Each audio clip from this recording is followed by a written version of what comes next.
Okay, so today we're going to take a look at some of the properties of logarithmic functions here. So the following properties of logarithms hold for any base a, with a being greater than 0 and a not being 1, any positive m numbers n, and any number p. So they're giving you a, m, and p because those are parts of the equation here, which we'll take a look at. So we have logarithm of a product.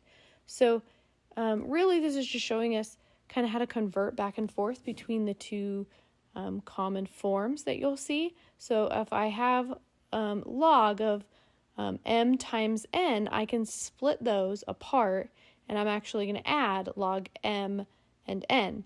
Really, what they're going to actually give us is this half of the equation, either the addition or subtraction, and it shows us what we can do with them. So if we have log with the same base here being added, then I can multiply those two logs. Or if they're being subtracted, I can divide them. So multiplication and addition, both increase. Subtraction and division both decrease. So hopefully you can keep those together. It's very similar rules to exponents because, in fact, going between logarithm and exponential, we're dealing with exponents here. So that's why they have basically the same rule.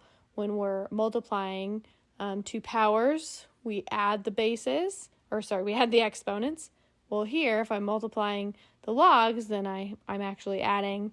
If I'm dividing, I'm subtracting, because if I divide with exponents, I subtract the exponents when I divide two bases with the exponents, or two powers, I should say it that way.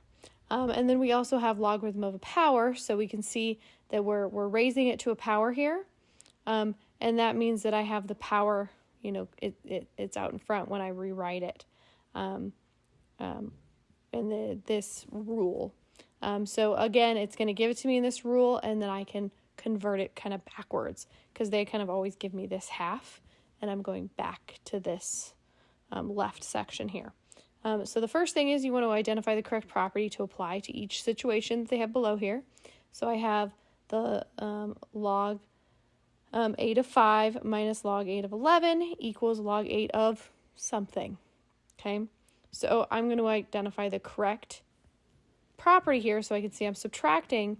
So it tells me I'm going to divide m and n. So make sure you go in the right order. It's the first one over the second one. So it's going to be 5 divided by 11. And that's simply how I leave it. I can't simplify that anymore. All right, so the next one, I have the logs are being added. So I'm going to identify again my correct property. So since they're being added, I'm going to go m times n. So I'm identifying m and n, but in this case, I'm missing n. I have my answer. So if I multiplied m times n and I got 70, well, 7 times what gives me 70? Well, it would have been 10, right? And I can go back and do my algebraic method where I divide by 7 on both sides and I get my 10 there. So my n must have been 10.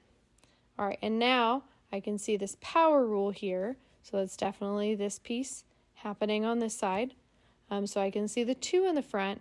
So that means I'm going to apply that 2 to the base here, the m. So m squared is 25. So then I have my my and answer there of 25. So this is just applying the product, quotient, and power rules for logarithms. I hope that helped, and I will see you in the next video.